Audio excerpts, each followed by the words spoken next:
Hello dear, आप लोग को स्वागत करता हूं। जितने भी एएनएम के कैंडिडेट हैं तो आप सभी को ये चीज़ पता है कि मैंने जो है आप क्वेश्चन यानी 100 से ऊपर क्वेश्चन का वीडियो दे चुका हूं। यह 100 से ऊपर का 100 से ऊपर प्रश्न को देखेंगे और ऐसा नहीं कि फालतू के प्रश्न और बेकार के प्रश्न, सभी क्वेश्चंस के अंदर आपके कॉन्सेप्ट है।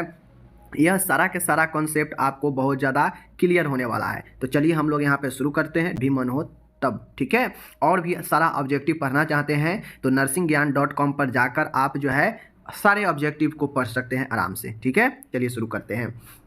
कहता है यह सबसे पहले यहाँ पे देख लीजिए, इस क्वेश्चन में पूछ रहा है कि एक व्यक्ति में जॉन्डिस के लक्षण कब दिखाई देते हैं।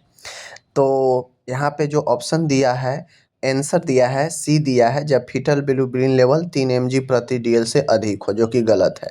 ऑप्शन में ये चीज़ें जो दिया गया है आंसर, यह फीटल के लिए दिया गया है, गलत है। पूछ रहा है व्यक्ति के लिए, तो व्यक्ति के लिए पूछ रहा है तो right answer option number B होगा।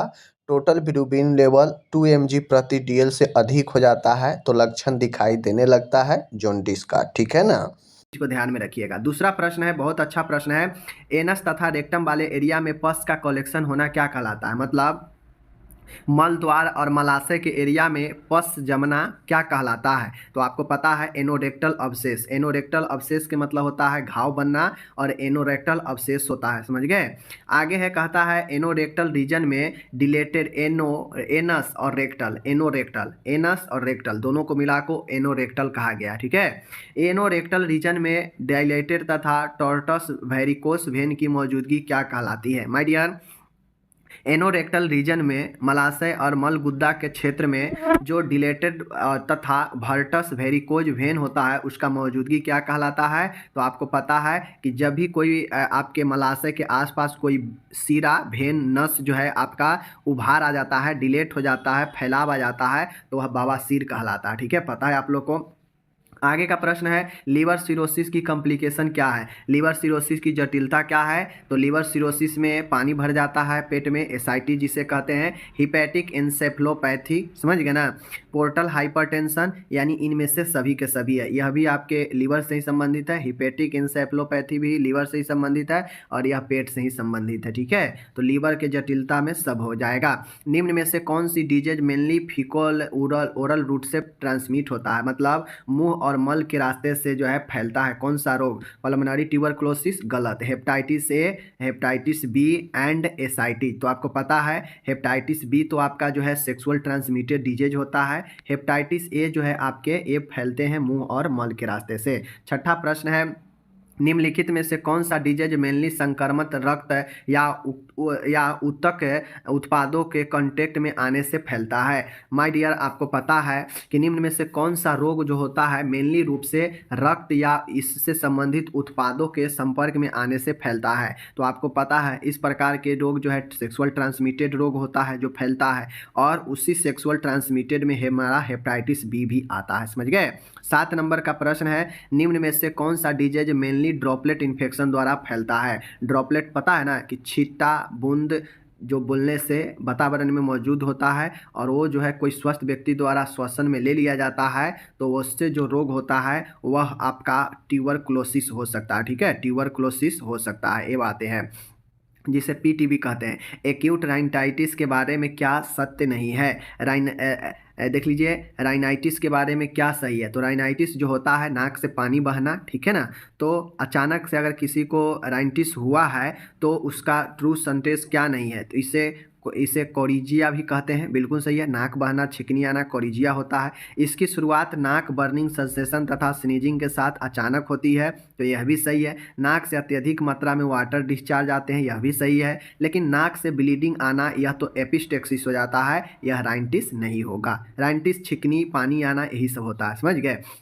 9वां होता है एम्फाइमा के बारे में ट्रू सेंटेंस क्या है? तो माय डियर, एम्फाइमा जो होता है वह पस भरना, पस का कलेक्शन होता है प्लूरल स्पेस में, ठीक है। तो प्लूरल स्पेस में पस का कलेक्शन होना, ब्रोंकी एवं ब्रोंकियल्स अस्थायी एवं असमान डिलेशन होना, प्लूरल स्पेस में फ्लूइड का एबनॉर्मल कलेक्शन, लंग एल्वोली का एबनॉर्मल जो है डिस्टेंशन। तो ऑप्शन नंबर हमारा ए सही है, प्लूरल स्पेस में पस भर जाना एम्फाइमा कहलाता है। और एल्वोली में हवा भर जाना एम्फाइस्मा कहलाता है, ध्यान दीजिएगा। ओके, 10वां प्रश्न है, कहता है निम्न में से ब्रोंकिएक्टेसिस के बारे में सत्य क्या है। कहता है ब्रोंकिएक्टेसिस के बारे में क्या सत्य है।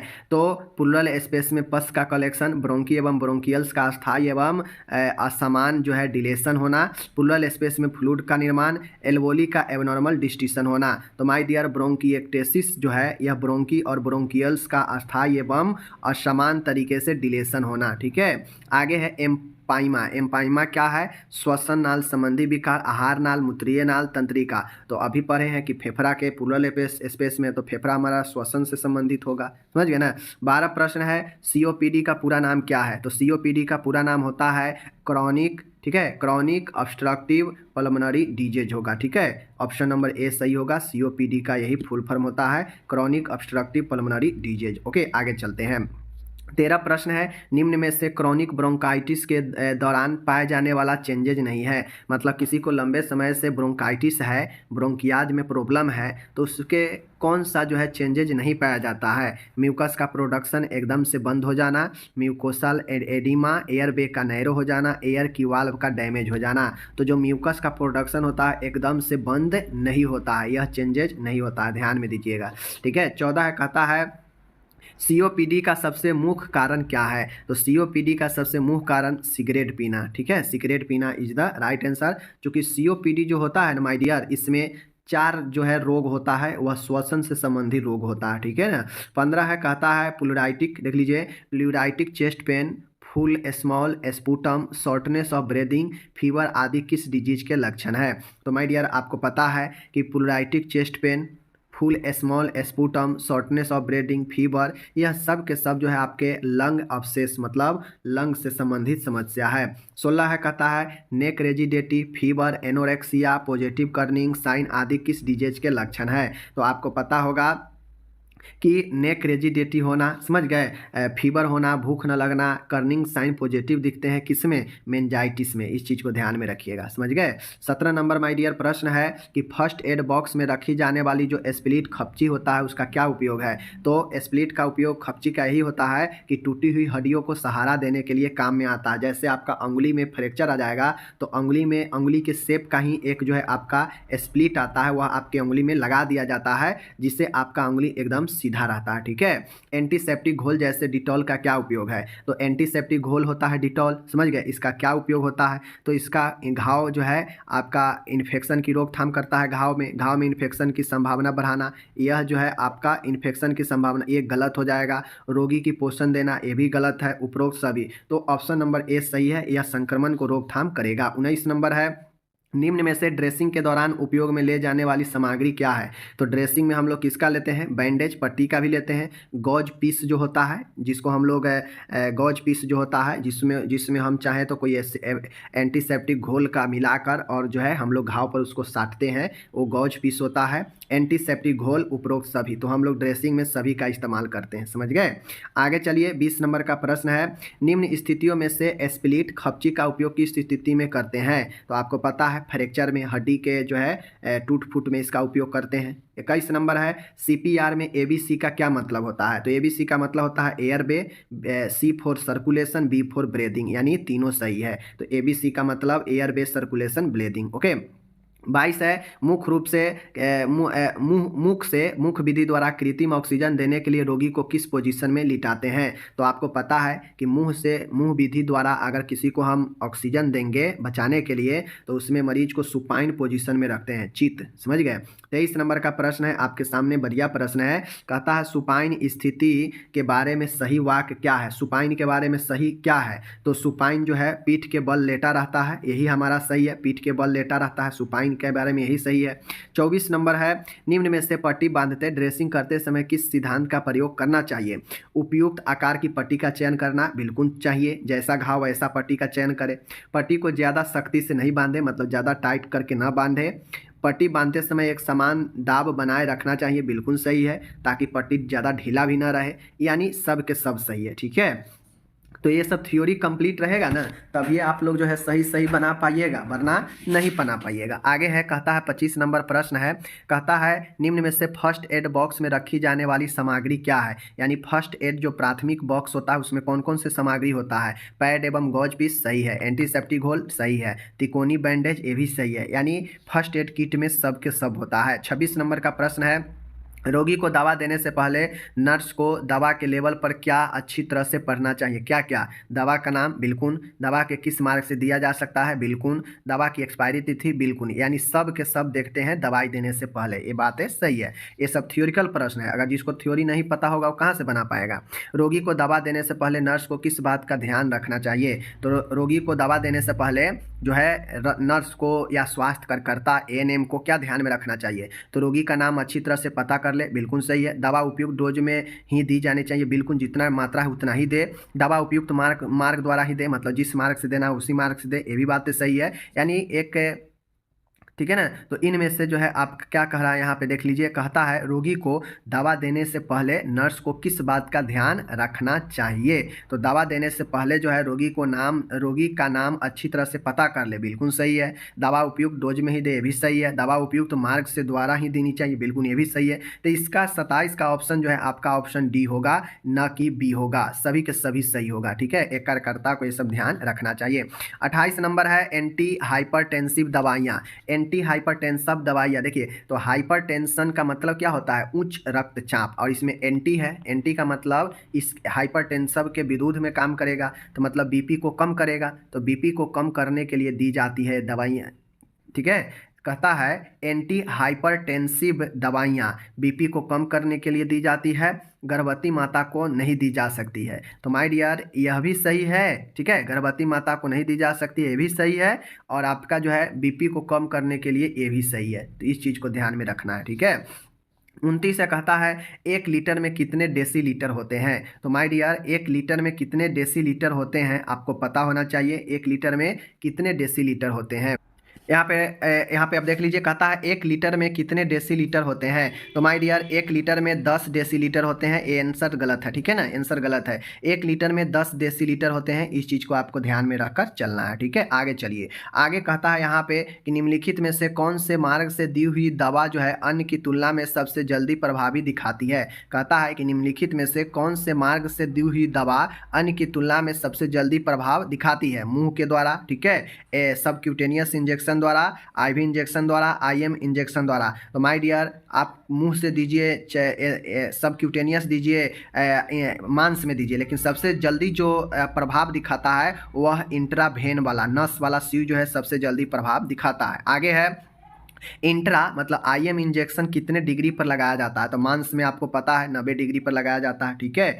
आगे चलिए 32 नंबर का प्रश्न है, कहता है निम्नलिखित में से कौन सी डायमीटर सबसे कम होगा गेज वाली नीडल का। कहता है कि कौन से गेज वाली नीडल है जिसका डायमीटर सबसे कम होगा। तो आपको पता होना चाहिए कि जितना इनमें जितना जो है आपका जितना गेज का नंबर ज़्यादा रहता है उसका जो नीडल होता है ऊपर का, उसका मार्ग जो है उतना ही छोटा होता है, ठीक है ना। मतलब ये जो इसका मोटाई होता है नीडल का उतना ही जो है आपका छोटा होता है। तो सबसे क्या पूछ रहा है हमें यहाँ पे देख लीजिए, कहता है कि निम्नलिखित में से कौन से डायमीटर सबसे कम होगा गेज नीडल वाली। तो आपको पता है कि सबसे ज़्यादा जो रहता है अंक में जो ज़्यादा गॉज का रहेगा उसका डायमीटर यानी नीडल का मोटाई उतना ही जो है आपका कम रहता है। तो इसमें सबसे ज़्यादा 25 है तो 25 का ही कम होगा, ठीक है। आगे चलिए 33 नंबर है, निम्नलिखित में से कौन सी गेज वाली नीडल का डायमीटर सबसे अधिक होगा। तो देख लीजिए जो सबसे कम अंक है तो उसका जो है आपका सबसे ज़्यादा डायमीटर होगा, ठीक है।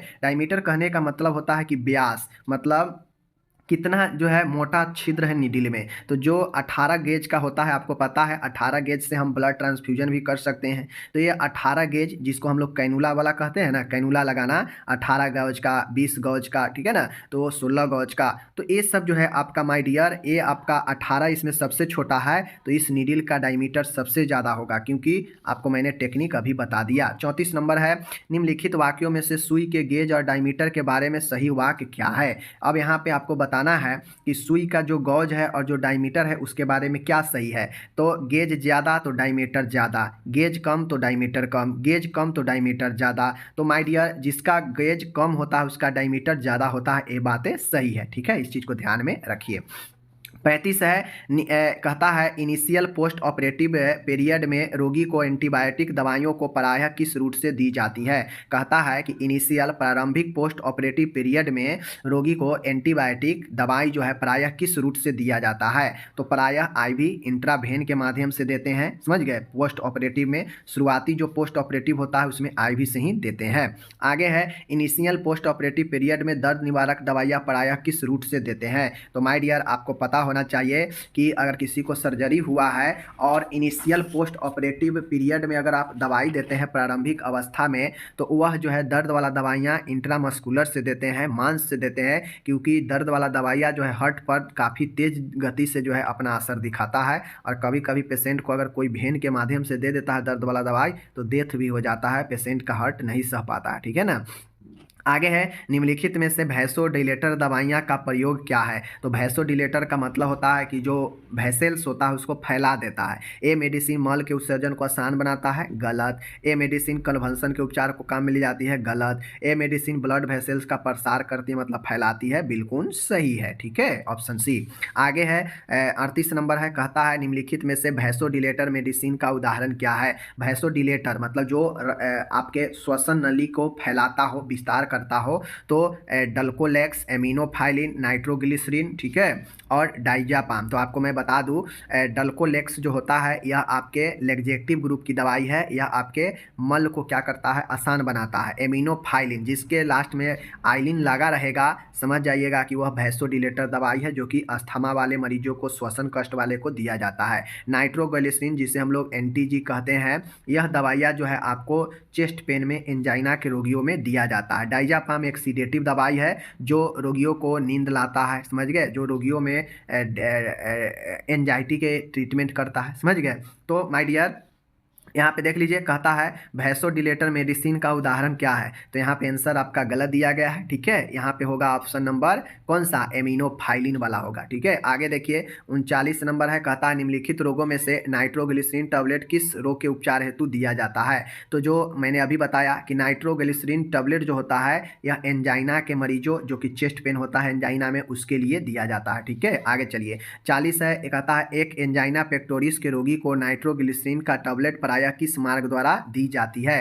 तो माय डियर आपको पता है कि जिसको अगर एंजाइना है, चेस्ट में पेन होता है रुक रुक के, तो उसको जो एंटीजी जो दवाइयाँ होता है नाइट्रोग्लिसरीन, ठीक है ना, यह नाइट्रोग्लिसरीन दवा जीभ के नीचे सबलिंगुअल जिसे बोलते हैं वहाँ रखने के लिए कहते हैं। ठीक है, आगे है क्लोरोक्यून का उपयोग निम्न में से किस उपचार के लिए करते हैं। तो आपको पता है क्लोरोक्यून जो टैबलेट होता है इसका उपचार मलेरिया के लिए किया जाता है। ठीक है, मलेरिया के लिए। ओआरएस में क्या नहीं होता है, तो ओआरएस में आपका जो है आपको क्लोरोक्यून नहीं होता, बाकी जो है sugar, potassium chloride, sodium citrate होता है, लेकिन क्लोरोक्यून नहीं होता है, ध्यान में रखिए। क्लोरोक्यून क्या है, वो मलेरिया की दवा है, अभी ऊपर पढ़े हैं। ओएम से आप क्या समझते हैं। तो माय डियर ओएम का मतलब होता है प्रत्येक सुबह, ठीक है, ओमनीमीन, ठीक है ना, ओमनीमीन। आगे है निम्न में से एंटीपायरेटिक, माय डियर यहाँ पे देख लीजिए, मैं आपको बताता हूँ, देख लीजिए यहाँ पे। तो इसका ओमनीमीन का मतलब होता है, ओएम का मतलब होता है एवरी मॉर्निंग, मतलब प्रत्येक सुबह। 44 नंबर है, कहता है निम्न में से एंटीपायरेटिक मेडिसिन का एग्जाम्पल क्या है। तो माय डियर एंटीपायरेटिक जो दवा होता है एंटीप्रूराइटिक, ठीक है, एंटीप्रूराइटिक जो दवा होता है यह कैलामीन जो है आपका, ये याद रखिएगा। ठीक, हेलो डियर, तो आपको यहाँ पे मैंने जो बताया कि यहाँ पे एंटीपायरेटिक नहीं है, ठीक है, यह एंटीप्रूराइटिक होता ही है। ठीक है, एंटीप्रूराइटिक जो होता है यह स्किन से संबंधित बीमारियों को इलाज करता है, समझ गए। तो इसमें जो कैलामाइन होता है, यह कैलामाइन आपके स्किन के इलाज में, इचिंग बीचिंग के लिए काम में आता है। तो एंटीप्रूराइटिक क्या होता है, समझ गए। 45 है, यदि 20 किलो वजनी किसी बच्चे को किसी मेडिसिन डोज 200 mg है, तो 15 किलो वजनी बच्चे के उसी मेडिसिन की डोज कितनी होगी। तो ये डोज निकालना मैं आपको पहले बता चुका हूँ, आप लोग कमेंट करके बताइए कि कैसे जो है इसका डोज निकालेंगे। ठीक है, पहले बता चुके हैं। आगे है निम्नलिखित में से आपातकालीन दवाइयाँ इमरजेंसी ड्रग कौन है? एड्रेनिल, एट्रोपिन सल्फेट, हाइड्रोकॉर्टिकोसोन और उपरोक्त में से सभी। तो माय डियर इनमें से सभी दवाइयाँ हैं जो इमरजेंसी ड्रग है, चाहे वो एड्रेनिल हो, चाहे एट्रोपिन सल्फेट हो, चाहे हाइड्रोकॉर्टिकोसोन है। ठीक है, याद रखिएगा। आगे है 47 नंबर है, कहता है निम्नलिखित में से एड्रीनालाइन का क्या कार्य है? तो अभी जो इमरजेंसी ड्रग में एड्रीनालाइन देखे हैं उसका काम क्या है? तो उसका काम माय डियर होता है एड्रीनालाइन का कि यह हृदय दर एवं संकुचन को बल को बढ़ाती है, मतलब यह हृदय के कार्य को बढ़ाता है, समझ गए, हृदय को मजबूत बनाता है। और अगर किसी को हार्ट अटैक वगैरह आता है तो इमरजेंसी ड्रग में एड्रीनालाइन काम आता है। हार्ट अटैक के रोगियों को किस के लिए उपयोग में ली जाने वाली दवा कौन है? तो माय डियर हार्ट अटैक के रोगियों के लिए मॉर्फिन सल्फेट काफ़ी तेज दर्द में दिया जाता है, एटिनोनॉल, केप्टोप्रिल, समझ गए, रामाप्रिल, केप्टोप्रिल, ये सब दवाइयाँ हार्ट अटैक में काम में आता है, चाहे एटिनोनॉल और मॉर्फिन सल्फेट, ये सब जो है आपके हार्ट अटैक के रोगियों के लिए काम में आता है। ठीक है ना। आगे है, कहता है 1 आउंस में कितने ग्राम होते हैं? तो आपको पता है 1 आउंस में आपका लगभग 30 ग्राम होता है, इसको ध्यान में रखिएगा। ओके, आगे है, कहता है माय डियर यहाँ पे निम्नलिखित में से ब्रोंकोडिलेटर मेडिसिन का एग्जाम्पल क्या है? ब्रोंको जो ब्रोंकिया को फैलाता है वो तो ब्लड वेसल्स वाला था, ठीक है ना, वो तो आपका ब्लड वेसल्स वाला था। यहाँ पे ब्रोंकोडिलेटर मेडिसिन है तो यह एमिनोफाइलिन होगा। ठीक है, यह एमिनोफाइलिन होगा। माय डियर मैंने आपको ए प्रश्न में मैंने बताया था कि वैसोडिलेटर दवाइयाँ एमिनोफाइलिन होगा, यहाँ पे गलत है। ठीक है, लेकिन ए सही है। ठीक है, कन्फ्यूजन मत होइए, मैंने यहाँ पे आपको बता दे रहा हूँ। अब आगे जो मैं क्वेश्चन देखा हूँ ना वो हमको दिमाग में आ गया है, मैं आपको क्लियर कर देता हूँ। यहाँ पे भैंसों का मतलब होता है वैसेल्स। ठीक है, वैसेल्स मतलब वाहिका, रक्त वाहिका। तो वैसोडिलेटर मतलब होता है कि रक्त वाहिका को फैलाने वाला दवा, और ब्रोंकोडिलेटर का मतलब होता है बी वाला कि ब्रोंकिया को फैलाने वाला। तो ब्रोंकिया आपके श्वसन में काम में आता है, तो ब्रोंकोडिलेटर दवाई अस्थमा वाले मरीज को दिया जाता है। लेकिन जो वैसोडिलेटर दवा होता है जो रक्त वाहिका को फैलाता है, यह हार्ट अटैक वगैरह वाले मरीज में दिया जाता है, समझ गए। तो ये चीज़ को ध्यान में रखिएगा। तो इसलिए वैसोडिलेटर जो दवाइयाँ है यह नाइट्रोग्लिसरीन, यहाँ पे ऑप्शन सही दिया गया। ठीक है ना, ये ऑप्शन नाइट्रोग्लिसरीन सही दिया गया है। इस चीज़ को आप लोग, वैसोडिलेटर मतलब रक्त वाहिकाओं को फैलाने वाला दवा, जो रक्त वाहिका को फैलाता है जिससे व्यक्ति को हार्ट में सुधार आता है और दर्द कमता है, तो नाइट्रोग्लिसरीन सही है आपका। ठीक है, गलत नहीं है। चलिए अब आगे। तो अब यहाँ पे मैंने 38 नंबर क्वेश्चन क्लियर कर दिया। अब यहाँ पे ब्रोंकोडिलेटर है, वहाँ पे वैसोडिलेटर था, ठीक है ना, तो वह रक्त वाहिका को फैलाने वाला होगा। लेकिन यहाँ पे ब्रोंकोडिलेटर है, तो ब्रोंकोडिलेटर मतलब ब्रोंकिया से संबंधित, ब्रोंकिया को फैलाता है, श्वसन नली को फैलाने वाला दवा। तो यह श्वसन नली को फैलाता है जिससे व्यक्ति को श्वसन लेना आसान हो जाता है। तो यह अस्थमा वाले मरीज में दिया जा सकता है, जैसे एमिनोफाइलिन। तो आइलिन वाला जितने भी दवा होगा फाइलिन वाला, समझ जाइएगा कि वह ब्रोंकोडिलेटर है। समझ गए, आगे चलिए।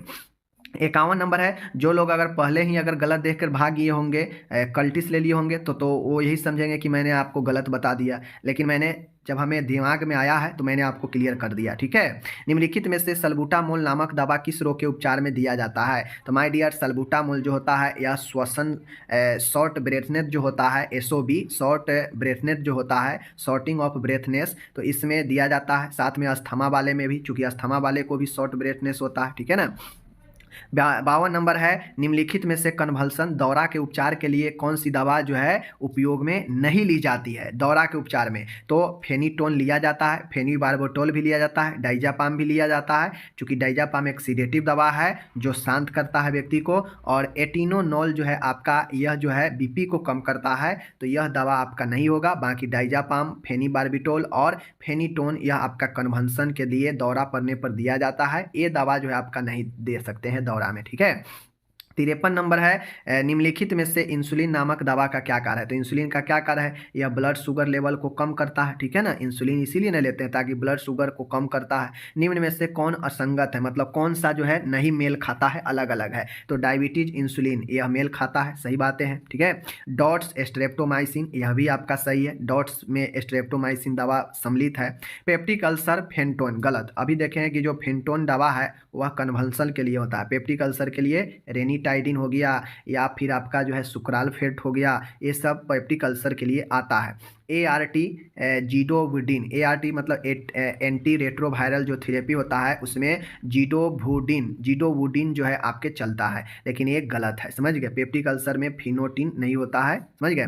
55 है, निम्न में से कोल्ड एप्लीकेशन का इफेक्ट नहीं है, मतलब प्रभाव नहीं है। कोल्ड एप्लीकेशन का प्रभाव कौन सा नहीं है? ब्लड फ्लो कम हो जाना, मेटाबॉलिक रेट कम हो जाना, कैपिलरी परमेबिलिटी कम हो जाना, ब्लड विस्कोसिटी कम हो जाना। तो माय डियर, ब्लड विस्कोसिटी कम हो जाना, ठीक है। कोल्ड एप्लीकेशन का एक प्रभाव ये नहीं है कि ब्लड विस्कोसिटी कम हो जाएगा, ठीक है, ये प्रभाव नहीं है कि ब्लड विस्कोसिटी कम हो जाएगा। बाकी ये सब जो है होता है, समझ गए। जैसे जैसे ही आप कोल्ड स्पॉन्ज करेंगे तो आपका ब्लड फ्लो कम जाएगा, मेटाबॉलिक रेट भी कम जाता है, ठीक है, क्योंकि मेटाबॉलिक होने में ऊष्मा की ज़रूरत होती है। 56 है, एयर वे की सक्शन का मैक्सिमम टाइम कितना है? अगर किसी को श्वसन नली में, ठीक है ना, श्वसन के रास्ता में कोई चीज़ फंसा है, चाहे वो बलगम हो, स्पुटम हो, कुछ भी हो, कोई सिक्रेशन फंसा हो, तो उसको आप कितना जो है मैक्सिमम कितना जो है उसको चूस कर साफ कर सकते हैं? तो मैक्सिमम ज़्यादा से ज़्यादा 10 मिनट ही आप उसका सक्शन कर सकते हैं, क्योंकि ज़्यादा सक्शन कीजिएगा तो जो नली है वह क्या हो जाएगा, बिल्कुल ड्राई हो जाएगा, फिर दिक्कत होगा। 57 है, प्रोलॉन्ग नेजोगैस्ट्रिक सक्शन के कारण पेशेंट में कौन सी प्रॉब्लम एराइज हो सकती है? अगर मान गए लंबे समय तक आप जो है नेजोगैस्ट्रिक सक्शन करते हैं, नाक के द्वारा जो है आप सक्शन कर रहे हैं पेशेंट में, तो मेटाबॉलिक एल्कालोसिस हो सकता है, समझ गए, प्रॉब्लम हो सकता है। 58 है, प्रोलॉन्ग प्रोन पोजीशन निम्न में से किस बॉडी पार्ट में बेड सोर की रिस्क बढ़ा देती है? अगर किसी व्यक्ति को लंबे समय से अगर प्रोन पोजीशन देते हैं तो बॉडी के किस भाग में बेड सोर हो सकता है, बिस्तरी घाव? तो एस्टर्नम में, समझ गए, छाती में हो सकता है, क्योंकि प्रोन पोजीशन में ही होता है, छाती के बल मुंह एक साइड रहता है, समझ गए ना। यदि किसी पेशेंट को मेडिसिन की 10 ml देनी है तो उसे उस मेडिसिन की कितनी टी स्पून देनी होगी? तो आपको पता है कि 1 टी स्पून में 5 ml उपस्थित होता है, तो 2 देंगे तो 10 ml हो जाएगा, ठीक है, इस चीज़ को ध्यान में रखिएगा, समझ गए। आगे है 60 है, 1 टी स्पून में कितने ml होते हैं? तो आपको पता है 5 ml होते हैं 1 टी स्पून में, चाय के चम्मच में। 61 है, हैंड वॉशिंग के करते समय हाथों को मिनिमम कितने समय के लिए रगड़ना चाहिए? तो हैंड वॉशिंग करते समय मिनिमम हाथ को 5 मिनट के लिए रगड़नी चाहिए, ठीक है। 62 है, निम्न में से इंजेक्शन लगाने का मेथड नहीं है? इंट्राओसियस, ठीक है, इंट्राथेटिकल, सबक्यूटेनियस, इंट्रारेक्टल। तो इंट्रारेक्टल मतलब मलाशय में इंजेक्शन देते हैं, नहीं देते हैं, तो ये गलत हो जाएगा, ये इंजेक्शन की विधि नहीं है। 63 नंबर है, कहता है निम्न में से हॉट एप्लीकेशन का इफेक्ट क्या है? तो गर्म चीज़ का जो है स्पॉन्ज करने पर ब्लड फ्लो कम हो जाता है, नहीं, गलत, ब्लड फ्लो बढ़ जाता है गर्म के संपर्क में आने से। मेटाबॉलिक रेट कम हो जाता है, ये आपका जो है गलत है, ठीक है, ये भी नहीं होगा। बढ़ जाता है मेटाबॉलिक जो है कैपिलरी परमेबिलिटी कम हो जाना, तो जो है ये भी गलत है। ब्लड विस्कोसिटी का कम हो जाना, जी हाँ मेरे डियर, जैसे ही आपको हॉट एप्लीकेशन देंगे तो ब्लड का जो विस्कोसिटी है वो कम हो जाएगा, समझ गए, ये चीज़ों को ध्यान में आपका रखना, ठीक है। तो यही कहता है कि हॉट एप्लीकेशन का क्या इफेक्ट है, तो ये सब इफेक्ट है।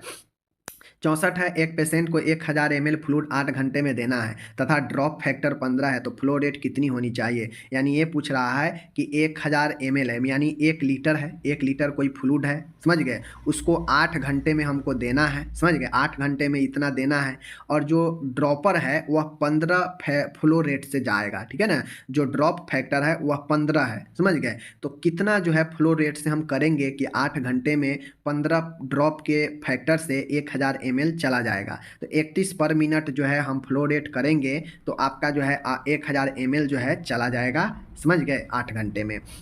बना लीजिएगा आप लोग। स्किन ट्रिगर टेस्ट, ठीक है ना, STT, स्किन ट्रिगर जो टेस्ट होता है इसका संबंध किससे है? तो स्किन ट्रिगर टेस्ट जो होता है डिहाइड्रेशन के आकलन करने से, ठीक है, डिहाइड्रेशन के आकलन करने से। आगे है कहता है सिस्टोलिक, डायसिस्टोलिक एवं पल्स प्रेशर के नॉर्मल वैल्यू होती है। तो आपको पता है सिस्टोलिक का 120 होता है, ठीक है ना, डायसिस्टोलिक 80 होता है नीचे वाला, और दोनों के अंतर को पल्स प्रेशर कहते हैं जो कि 40 होगा, ठीक है। तो ऑप्शन नंबर ए हमारा सही हो जाएगा। आगे चलिए, 67 नंबर का प्रश्न है सिस्टोलिक डायसिस्टोलिक पल्स प्रेशर का अनुपात कितना है? तो आप कर लीजिए, कितना अनुपात होगा, 120, ठीक है, 80, और इन दोनों का अंतर जो है आपका 40, ठीक है। तो आप कर लीजिए, 1 हो जाएगा, 40 दूना 80, और ये हो जाएगा 40 तिहाई 120, 3 दू 1, ऑप्शन ए वाला सही हो जाएगा, ठीक है, यही आपका इसका अनुपात है। 68 नंबर है, कहता है सर्जिकल इंस्ट्रूमेंट के मतलब सर्जरी वाले उपकरण के अगर हमको साफ करना है, स्वच्छ करना है, स्टरलाइज करना है, तो मोस्ट इफेक्टिव विधि क्या है? तो ऑटोक्लेविंग होता है, जो उच्च दाब और उच्च ताप पर जो है आपको सर्जिकल इक्विपमेंट को बिना नुकसान पहुँचाए विसंक्रमित कर देता है, ठीक है। इन्फेक्शन से बचने का प्रथम तरीका क्या होता है? तो प्रथम तरीका होता है हैंड वॉशिंग करना, अपने आप को हाथ को साफ रखें तो इन्फेक्शन से बचेंगे, प्रथम तरीका। आगे है, एक एडल्ट में नॉर्मल रिस्पायरेशन और पल्स रेट कितना होता है। तो आपको पता है नॉर्मल जो रिस्पायरेशन होगा 16 से 18 और जो आपके पल्स होता है वह 70 से 72 पर मिनट माना जाता है। ठीक है, आगे है 71 नंबर, पल्स ऑक्सीमीटर के द्वारा प्राप्त होने वाले इन्फॉर्मेशन क्या है। तो पल्स ऑक्सीमीटर के द्वारा जो है हम क्या करते हैं माय डियर, आपका ऑप्शन नंबर जो है ए और सी, पल्स रेट और ब्लड ऑक्सीजन लेवल मापते हैं। ठीक है, तो ये आपका दोनों सही हो जाएगा। ओके, आगे चलिए। 72 है, निम्न में से मानसिक स्वास्थ्य विज्ञान मेंटल हाइजीन का सिद्धांत क्या है। मानसिक स्वास्थ्य विज्ञान का क्या सिद्धांत है। स्वयं एवं दूसरों के प्रति सम्मान का भाव, ठीक है, बिल्कुल सही है। स्वयं एवं दूसरों को सीमाओं को पहचानना, सही बात है। महत्वपूर्ण आवश्यकताओं की पहचान, बिल्कुल है। तो मानसिक स्वास्थ्य विज्ञान का यही होता है कि पूर्ण रूप से आप मानसिक रूप से कितना जो है सक्षम है। तो इनमें से सभी बात ऐसे है जो मानसिक रूप से सक्षम है। तो ऑप्शन नंबर डी सही हो जाएगा। आगे है 73 नंबर, कहता है निम्न में से मेंटल इलनेस का लक्षण क्या है। मतलब मानसिक बीमारियों का लक्षण क्या है। वातावरण के साथ समायोजन के अभाव, सही। आत्मविश्वास की कमी, सही। अनियमित जीवन, सही। यानी उपरोक्त में से सभी एक मानसिक रोगी के लक्षण है। 74 नंबर का प्रश्न है, निम्न में से मानसिक रोग उत्पन्न होने के क्या कारण है। प्रतिकूल वातावरण, मतलब गड़बड़ वातावरण, शारीरिक अस्वस्थता, सही। अत्यधिक तनाव, यानी सब कारण है जिससे मानसिक रोग होता है। ठीक है, 75 नंबर है, निम्न लक्षणों में से कौन सा लक्षण जो है साइकोटिक मेंटल इलनेस का नहीं है। अब एक होता है जो मेंटल होता है दो प्रकार के, एक साइकोटिक और एक न्यूरोटिक। साइकोटिक मेंटल इलनेस का लक्षण नहीं है कौन, इनसाइट की अनुपस्थिति, मतलब अपने अंदर की ज्ञान का अनुपस्थित होना, भ्रम एवं विभ्रम की मौजूदगी, बीमारियों का पुनः उत्पन्न होने की दर का अधिक होना, भ्रम एवं विभ्रम का समानता अनुपस्थित होना। तो माय डियर डी है, भ्रम एवं विभ्रम का समानता अनुपस्थित होना, यह जो है साइकोटिक मेंटल इलनेस का लक्षण जो है आपका इलनेस का नहीं है। ठीक है, इस चीज को जो है ध्यान में रखिएगा, समझ गए। आगे है, कहता है 76 नंबर, एस्किजोफ्रेनिया है। एस्किजोफ्रेनिया एक मानसिक बीमारी है, मेंटल इलनेस है, इस चीज को ध्यान में रखिएगा। 77 नंबर का प्रश्न है, मानसिक रोगों के उपचार हेतु निम्न में से कौन सी विधि अपनाई जाती है। तो दवाइयाँ भी, साइकोथेरेपी भी, ईसीटी भी। तो एक मानसिक रोगियों को इनमें से तीनों उपचार, तीनों विधियाँ दिया जाता है। ठीक है, जो ज़्यादा गंभीर होगा उसको ईसीटी लगता है। निम्न में से मेंटल अस्वस्थ मेंटल इल पर्सन में पाया जाने वाला लक्षण नहीं है। तो समायोजनशीलता का अभाव, यह तो पाया जाता है। ठीक है, अनियंत्रित जीवन, यह भी पाया जाता है। आत्ममूल्यांकन की क्षमता का अभाव, यह भी पाया जाता है। भावनात्मक स्थिरता, यह भावनात्मक स्थिरता उसी में होता है जो मेंटली रूप से एकदम सही है, तो उसमें स्थिरता पाया जाएगा। बाकी ये सब जो है मेंटली इल में होगा, अभाव होता है इन सब चीज़ों का, समझ गए। 79 है, डिप्रेशन क्या है। तो डिप्रेशन एक मानसिक बीमारी है, मेंटल इलनेस है, समझ गए। और आगे है 80 नंबर, निम्न में से मेंटल इलनेस का कारण है। तो मेंटल इलनेस का कारण तीव्र मानसिक संघर्ष है, ठीक है, कॉन्फ्लिक्ट होना, लैंगिक कुंठा की मौजूदगी, मतलब सेक्सुअल प्रॉब्लम, समझ गए, आपस में लंबे समय तक रहने वाले कुछ दमित भावनाएं जो अंदर ही अंदर मार कर बैठे हैं, तो यह सब जो है मेंटल इलनेस का कारण है। ठीक है, याद रखिएगा। आगे है 81 नंबर है, निम्न में से एक मैनिक डिप्रेसिव साइकोसिस के रोगी के लक्षण में पाया जाता है। तो मेनिया वाला लक्षण में क्या होता है मैनिक डिप्रेसिव में, तो आपको पता होना चाहिए इसमें रोगी कभी उन्माद में रहता है तो कभी अवसाद में रहता है। तो जैसे ही मेनिक डिप्रेशन की बात आ जाए, मेनिक डिप्रेसिव की बात आ जाए, उसमें मेनिया की भी लक्षण होगा और डिप्रेशन का भी लक्षण होगा, इसीलिए मेनिक डिप्रेसिव दोनों कहा गया है। ओके, डिप्रेशन का अर्थ होता है अवसाद, मतलब डिप्रेशन का मतलब होता है काफी दुखी, अवसाद में चला जाना। ठीक है, 83 नंबर का प्रश्न है, निम्न दवाइयों में से मेंटली इल पर्सन के उपचार हेतु कौन सी दवा उपयोग में नहीं ली जाती है। यानी मानसिक रोगियों के उपचार में कौन सी दवा इनमें से नहीं लिया जाएगा। एंटीसाइकोटिक लिया जाएगा, एंटी डिप्रेसेंट ये भी लिया जाएगा, एंटीमेनिक ये भी लिया जाएगा, टोकोलाइटिक एजेंट यह नहीं लिया जाएगा। ठीक है, यह मानसिक रोगियों के लिए नहीं है। 84 नंबर का है, निम्न में से किस विधि का उपयोग मेनली प्रमुख रूप से मानसिक रोगी के उपचार हेतु किया जाता है। तो ईसीटी एक ऐसा उपचार है जो निम्न मेनली जो है मानसिक रोगियों के लिए ही होता है। ठीक है, 85 नंबर है, पानी से बेवजह डरना हाइड्रोफोबिया कहलाता है, जल से बीमारी। जूफोबिया होता है जानवरों से डर, ठीक है ना। जेनोफोबिया अजनबी व्यक्तियों से डर होता है, तो इस चीज़ को ध्यान में, ये सब मानसिक रोग है। ठीक है, 86 है, निम्न में से कौन सा लक्षण न्यूरोटिक प्रकार के मानसिक बीमारी का लक्षण है। मैंने पहले ही बताया कि दो प्रकार के लक्षण होता है, एक होता है साइकोटिक, एक होता है न्यूरोटिक। तो साइकोटिक में आदमी भयानक पागलपन रहता है, एकदम व्यवहार गड़बड़ रहता है, लेकिन न्यूरोटिक में जो है व्यक्ति उतना ज़्यादा गड़बड़ नहीं रहता है जितना ज़्यादा एक पागल व्यक्ति रहता है। ठीक है, तो न्यूरोटिक प्रकार के मानसिक बीमारियों का क्या लक्षण होता है, तो उसमें हैलुसिनेशन एवं इल्यूजन एवं हैलुसिनेशन समानतः जो है अनुपस्थित होना, मतलब ये जो न्यूरोटिक होता है ना, इसमें समानतः व्यक्ति में भ्रम और विभ्रम अनुपस्थित होता है। और उपस्थित किस में होता है? इल्यूजन और हैलुसिनेशन उपस्थित किस में होगा? तो साइकोटिक वाला में उपस्थित होगा। ठीक है, इस चीज़ को ध्यान में रखिएगा। आगे है 87 नंबर, मैनिक डिप्रेसिव साइकोसिस है। तो मैनिक डिप्रेसिव एक मानसिक रोग है जिसमें मेनिया और डिप्रेशन दोनों है।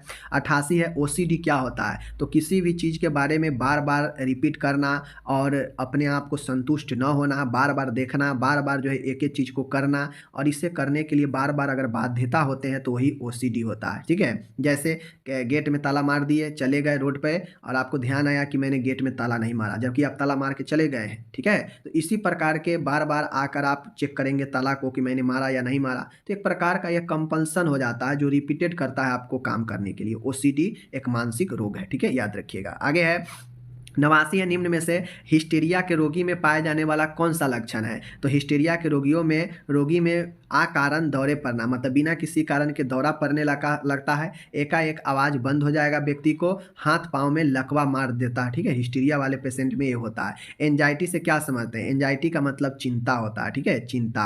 91 है, जानवरों से अकारण डर, तो जानवरों से डरना जूफोबिया होता है, पहले ही बता दिए हैं। ठीक है, निम्न में से कौन सा रोगी बहुत ज़्यादा बोलता है? तो जो मेनिया के रोगी होता है ना, काफ़ी ज़्यादा बोलेगा, अपने आप हंसने लगेगा, खूब गाना गाएगा, खूब कहावत कहेगा, अपने आप को सबसे ज़्यादा जो है गुणवान बलवान समझेगा, मेनिया के रोगी। ठीक है, और जो डिप्रेशन होता है वह ठीक मेनिया के उल्टा होता है। इसमें व्यक्ति बहुत ज़्यादा निराश हो जाता है, अपने आप को हीन भावना सोचता है, बहुत दुखी हो जाता है, जबकि मेनिया वाला एकदम चढ़ा बढ़ा के बोलता है, सोचता है जो है सो हम ही है। ठीक है, 93 है, निम्न में से किस रोगी को सुसाइड करने की प्रवृत्ति सबसे ज़्यादा होता है? तो जो डिप्रेशन का रोगी होता है ना, उसमें सबसे ज़्यादा जो है आपके सुसाइड करने का प्रवृत्ति विचार आता है, क्योंकि यह व्यक्ति पूर्ण तरीका से टूट गया रहता है, डिप्रेशन वाला निराश हो गया रहता है, दुख में रहता है। ठीक है, 94 नंबर है, निम्न में से किस प्रकार के रोगी को ईसीटी दी जाती है? तो अत्यधिक डिप्रेशन वाला बिल्कुल दिया जाएगा।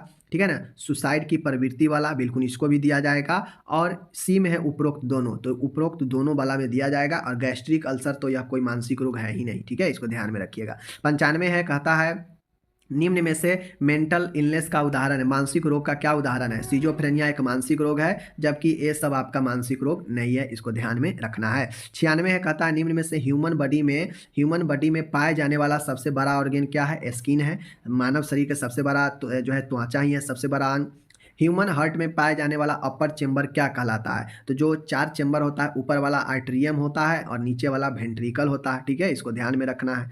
आगे है 98 है, कहता है कि निम्न में से ऊपरी पाद मतलब ऊपरी एक्सट्रीमिटी मतलब ऊपर के अंग में पाए जाने वाला बोन कौन सा होता है? तो उससे हम लोग ऊपरी पाद को अल्ना कहते हैं। ठीक है, जो ऊपरी हाथ में जो होता है, बाकी टिबिया समझ गए, टिबिया फ्रंटल तो आपका मस्तिष्क का है, समझ गए ना, और टिबिया आपका पैर का है, समझ गए। इलियम आपका जो है, इलियम जो है बोन आपका पेल्विक का है। तो अल्ना जो है आपका क्या है? वह ऊपरी हाथ का है। ठीक है, कहता है निचले में पाई जाने वाली बोन कौन सा है? तो टिबिया आपका नीचे का है, मैंने बता दिया। ठीक है, निचले पाद का है।